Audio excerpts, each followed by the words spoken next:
الرجیم بسم اللہ الرحمن الرحیم بسم اللہ الرحمن رب الرحیم اشرح لی صدری ویسر لی امری واحلل عقدۃ من لسانی یفقہوا قولی صلی اللہ علی حبیبہ سیدنا محمد وآلہ وصحبہ وبارک وسلم۔ پارہ نمبر 6 سورہ النساء آیت نمبر 163 آج ہم پڑھنے لگے ہیں۔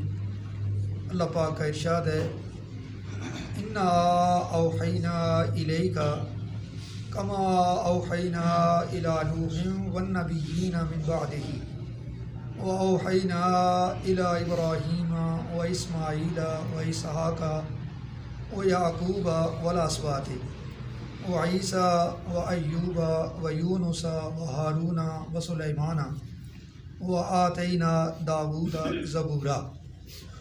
یہ آیت نمبر 163 ہے جو ابھی آپ نے سنی۔ اس کے اندر اللہ پاک کی طرف سے وحی کا ذکر ہے جو اللہ اپنی طرف سے اپنے مقرر کردہ ان نفوس قدسیہ جن کو نبی کہتے ہیں ان کی طرف اللہ پاک کی طرف سے جو پیغام آتا ہے جس کو وحی بولتے ہیں اس کا ذکر ہے۔ اور پھر اس آیت کے اندر تقریباً 11 اللہ کے برگزیدہ نبیوں کے نام لیے گئے۔ ویسے تو 1,24,000 کم و بیش اللہ کے نبی رسول اس دنیا میں تشریف لائے انسانوں کی ہدایت کے لیے، ان میں سے 11 کے نام اس آیت میں ابھی آپ نے سنے ہیں۔ وہی جو ہے اس کا معنی مختلف جگہ پہ مختلف ہوتا ہے۔ اس کا معنی صرف ایک نہیں ہے کہ اللہ کی طرف سے جو پیغام اللہ کے نبیوں کی طرف آئے۔ بسا اوقات اس کا معنی وہی کا معنی اشارہ ہوتا ہے، یعنی اشارہ کرنا، جس طرح قرآن مجید کے اندر یہ آتا ہے فَأَوْحَىٰ إِلَيْهِمْ أَن سَبِّحُوا بُكْرَةً وَعَشِيًّا۔ حضرت زکریا علیہ السلام نے ان کی طرف اشارہ کر کے کہا کہ صبح و شام تسبیح کیا کرو۔ تو اس آیت میں یہ وحی کا معنی جو ہے اوحا یہ اشارہ ہے۔ اسی طرح کبھی بطریق الہام کسی چیز کو کسی کے دل میں ڈال دینے کو بھی وحی کہتے ہیں، جس طرح قرآن مجید کے اندر ہی آتا ہے وَأَوْحَيْنَا إِلَىٰ أُمِّ مُوسَىٰ۔ اللہ پاک فرماتا ہے کہ ہم نے موسیٰ علیہ السلام کی والدہ کے دل میں یہ بات ڈالی۔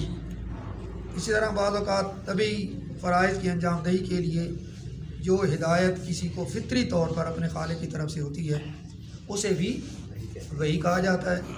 جیسے قرآن کے اندر یہ آتا ہے وَأَوْحَىٰ رَبُّكَ إِلَى النَّحْلِ، تیرے رب نے نحل کی طرف وحی فرمائی۔ اور کسی کو پراسرار طریقہ سے کسی امر کی تعلیم دینے کو بھی وحی کہا جاتا ہے، جیسے شیاطین الانس والجن یوحی بعضهم الی بعض۔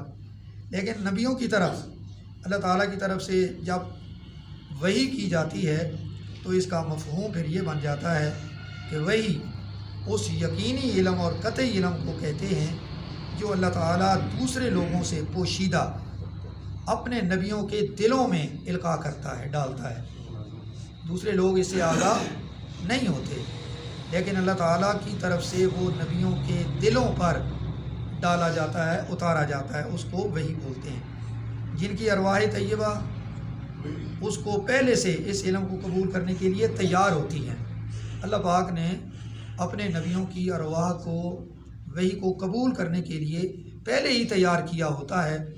سو جب جب ضرورت پڑتی ہے اللہ تعالیٰ وحی اللہ کے نبی کے جو دل ہوتے ہیں وہاں پہ القاء کرتا ہے، یعنی ڈال دیتا ہے۔ تو یہ القاء کبھی فرشتے کے واسطے سے ہوتا ہے، یعنی کبھی وہی فرشتہ لے کے آتا ہے، اور کبھی فرشتے کے بغیر بلا واسطہ براہ راست۔ وحی کی حقیقت جب آپ کو پتہ چل گئی تو اب اس کا جو ترجمہ ہے اس کے اوپر ذرا غور کریں۔ حضور نبی کریم علیہ السلام کو اللہ نے جو نبوت عطا فرمائی، کیونکہ یہودی جو تھے وہ بڑے شک کی نگاہ سے دیکھتے تھے اور بہت حیران ہوتے تھے کہ یہ نبی کیسے ہو گئے۔ وہ سمجھتے تھے کہ یہ نبی نہیں ہو سکتے، ان کو نبوت نہیں مل سکتی۔ اللہ تعالیٰ نے فرمایا کہ آپ سے پہلے اور کتنے نبیوں کو مبعوث کیا گیا اور ان پر اللہ کی وحی نازل ہو چکی ہے۔ جب ان پر نازل ہو چکی ہے تو ان پر کیوں نہیں نازل ہو سکتی؟ تو پھر اللہ پاک نے واضح طور پہ فرمایا انا بے شک اوحینا ہم نے وحی بھیجی الیکا اے پیارے حبیب آپ کی طرف۔ یہ جو وحی بھیجنے والے ہیں یہ ہم ہیں آپ کی طرف۔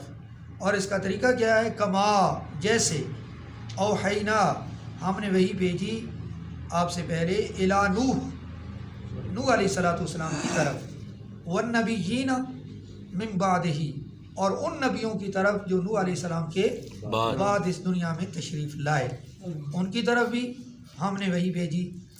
اور پھر فرمایا وَأَوْحَيْنَا ہم نے وہی بھیجی الی ابراہیم، ابراہیم علیہ السلام بڑے جلیل القدر اللہ کے نبی ہیں، حضرت ابراہیم علیہ السلام، و اسماعیل اور ان کے بیٹے اسماعیل علیہ السلام، اور پھر ان کے بیٹے و اسحاق علیہ السلام، اور پھر ان کے بیٹے یعقوب علیہ السلام، اور پھر ان کے کتنے بیٹے، والاسباط ان کے نام نہیں لیے، والاسباط اور ان کے بیٹوں یعنی یعقوب علیہ السلام کے بیٹوں کی طرف ہم نے وہی بھیجی۔ اسی طرح ہم نے وہی بھیجی و عیسیٰ علیہ السلام، و ایوب علیہ السلام کی طرف، و یونس علیہ السلام کی طرف، و ہارون علیہ السلام کی طرف، و سلیمان اور سلیمان علیہ السلام کی طرف، اور پھر فرمایا آخر میں وآتینا داؤد زبورا اور ہم نے ہی داؤد علیہ السلام کو زبور عطا فرمایا۔ زبور کا بھی ذکر اسی آیت میں استعمال ہوا ہے۔ آیت نمبر 164 ہے وَرُسُلًا قَدْ قَصَصْنَاهُمْ عَلَيْكَ مِنْ قَبْلُ وَرُسُلًا لَمْ نَقْصُصْهُمْ عَلَيْكَ وَكَلَّمَ اللَّهُ مُوسَىٰ تَكْلِيمًا۔ اس آیت کے اندر مزید کچھ رسولوں کا ذکر ہے لیکن نام نہیں لیا، نام ایک رسول کا لیا ہے موسیٰ علیہ السلام کا آخر میں۔ فرمایا وَرُسُلًا اسی طرح ہم نے وہی بھیجی اور رسولوں کی طرف، قَدْ قَصَصْنَاهُمْ جن کا حال ہم نے آپ سے بیان کر دیا، یعنی کتنے ایسے نبی ہیں کہ اے پیارے حبیب جن کا حال ہم نے آپ سے بیان کیا ہے، ان کی باتیں، ان کے واقعات آپ کو بتائے ہیں، علیک من قبل جو آپ سے پہلے گزر چکے، ورسلاً اور ان رسولوں کی طرف بھی ہم نے وہی بھیجی، لم نقصصہم علیک جن کا ذکر ہم نے ابھی تک آپ سے نہ کیا، یعنی ان رسولوں کا بھی ذکر ابھی تک ہم نے آپ سے کیا نہیں، ان کی طرف بھی وہی ہم نے ہی بھیجی ہے۔ اور فرمایا وکلم اللہ اور کلمہ کلام فرمایا اللہ نے، اللہ تعالیٰ نے کلام فرمایا موسیٰ علیہ السلام سے تکلیمہ خاص کلام۔ تو یہ جو ہے خاص کلام اس کا مطلب کیا ہے؟ کہ موسیٰ علیہ السلام کے ساتھ اللہ تعالیٰ نے جو گفتگو فرمائی ہے، فرمایا کہ کوئی آدمی یہ خیال نہ کرے کہ اللہ تعالیٰ کی گفتگو جو ہے موسیٰ علیہ السلام سے یہ بھی بذریعہ فرشتہ ہوئی ہے، بلکہ فرشتے کے ذریعے تو وہی آتی ہے، یا اللہ پاک فرشتے کے بغیر القاء کر دیتا ہے، وہ تو سارے نبیوں کے ساتھ ہوتا رہا۔ تو پھر موسیٰ علیہ السلام کا الگ سے ذکر کرنا اور الگ سے اس بات کو بیان کرنا کہ اللہ نے ان سے کلام فرمایا، اس کا مطلب یہ وہ نہیں ہے، وہ وہی والی گفتگو نہیں ہے، اور کلام کی نسبت اللہ تعالیٰ کی طرف یہ مجازی نہیں، ایسا نہیں، بلکہ حقیقتاً اللہ تعالیٰ نے فرشتے کے بغیر کلام فرمایا، یعنی اللہ پاک نے براہ راست موسیٰ علیہ السلام سے گفتگو فرمائی۔ اس کا ذکر الگ پارہ نمبر تقریباً 16 کے اندر تفصیل سے آتا ہے کہ موسیٰ علیہ السلام نے جو بار بار اللہ تعالیٰ سے یہ کہا تھا کہ پروردگار رب ارنی، میں تجھے دیکھنا چاہتا ہوں، مجھے اپنا آپ دکھا، آتا ہے نا قرآن مجید کی دوسری آیات میں، تو اللہ پاک نے فرمایا کہ اے پیارے موسیٰ تو مجھے نہیں دیکھ سکتا، ایسا نہ کر۔ بار بار چونکہ اصرار بڑھا تو پھر فرمایا ٹھیک ہے، میں اپنی تجلی نور کی جو ہے اس پہاڑ کے اوپر، اس پتھر کے اوپر ڈالتا ہوں، اس کو دیکھو۔ جب ادھر دیکھا اور اللہ پاک کی طرف سے نور کی تجلی آئی، تو اب یہ کیا تھا؟ یہ گفتگو ہو رہی تھی نا، پہلے دیکھا تو نہیں لیکن کلام تو ہو رہا تھا نا، براہ راست آواز آ رہی تھی اللہ پاک کی۔ تو یہ فرشتے کے ذریعے آواز نہیں آ رہی تھی، بلکہ یہ حجاب میں اللہ تعالیٰ کی ہی آواز تھی، جو موسیٰ علیہ السلام جو کہہ رہے تھے پروردگار رب ارنی، مجھے اپنا آپ دکھا۔ اللہ پاک فرماتا تھا لن ترانی، تو مجھے نہیں دیکھ سکتا۔ تو یہ جواب جو اللہ نے دیا لن ترانی، تو یہ آواز نہیں ہے، آواز تھی نا، وہ تو تھا بار بار چونکہ اصرار نہیں، میں دیکھنا چاہتا ہوں۔ تو پھر اللہ پاک نے فرمایا میں اپنے نور کی تجلی ڈالتا ہوں۔ پھر ادھر دیکھو، جب نور کی تجلی اللہ نے ڈالی، دیکھا موسیٰ علیہ السلام نے، تو خر موسیٰ صعقا، بے ہوش ہو کر گر پڑے۔ تو فرشتے کے بغیر اللہ پاک نے یہ کلام فرمایا، اور اللہ تعالیٰ جس بندے کو اپنے خاص فضل سے ممتاز کرنا چاہے کر سکتا ہے. اللہ تعالیٰ کے لیے یہ کوئی مشکل کام نہیں ہے. بے واسطہ گفتگو اللہ پاک نے ہمارے پیارے نبی حضرت محمد صلی اللہ علیہ وآلہ وسلم سے بھی فرمائی ہے.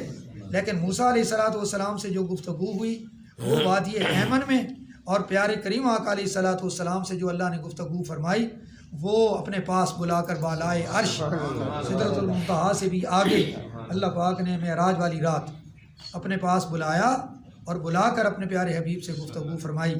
بس وہی فرق جو کلیم اور حبیب میں ہے. علامہ آلوسی بغدادی فرماتے ہیں کہ کسی نبی کو جو معجزہ عطا ہو وہ معجزہ اللہ تعالیٰ نے وہ سارے معجزے بما زیادتی اپنے محبوب کو عطا فرما دیے. یعنی جتنے کمالات اللہ تعالیٰ نے پیارے کریم آقا علیہ السلام سے پہلے سارے نبیوں کو عطا فرمائے تھے، ان سے بڑھ کر اللہ پاک نے وہ سارے کے سارے کمالات اپنے محبوب کو عطا فرما دیے. بلکہ فرماتے ہیں علامہ بصیری نے تو بہت پیاری بات کی ہے. وہ کہتے ہیں کہ اللہ تعالیٰ کے معزز اور مکرم رسولوں کو جو معجزہ بھی ملا ہے وہ در حقیقت پیارے کریم آقا علیہ السلام کے نور کا فیضان ہے. علامہ بصیری نے محبت میں یہاں تک کہہ دیا. تو آج کی 2 آیات جو ہم نے پڑھی، آیت نمبر 163 اور 164، اس کے اندر وحی کا ذکر تھا. اللہ پاک کی طرف سے جو اللہ کے نبیوں کی طرف وحی آتی ہے، وحی کا مفہوم کیا ہے اور کن کن نبیوں کے نام قرآن مجید میں اس آیت میں استعمال ہوئی، ان کے نام آپ نے سنے. تو یہ بڑے پاکیزہ نام ہیں جو ابھی آپ نے سنے. ابراہیم علیہ السلام یہ نام بڑا پاکیزہ ہے. اسماعیل نام بڑی برکت والا ہے. اسحاق بڑی برکت والا ہے. یعقوب بڑی برکت والا ہے. عیسیٰ، ایوب، یونس، ہارون، سلیمان، داود، یہ سارے نام اللہ تعالیٰ کے جو نبیوں کے ہیں انتہائی برکت والے نام ہیں. اور یہ نام وہ ہیں جو قرآن مجید کی اس آیت میں بیان ہوئے ہیں. اللہ پاک ہم سب پر رحم و کرم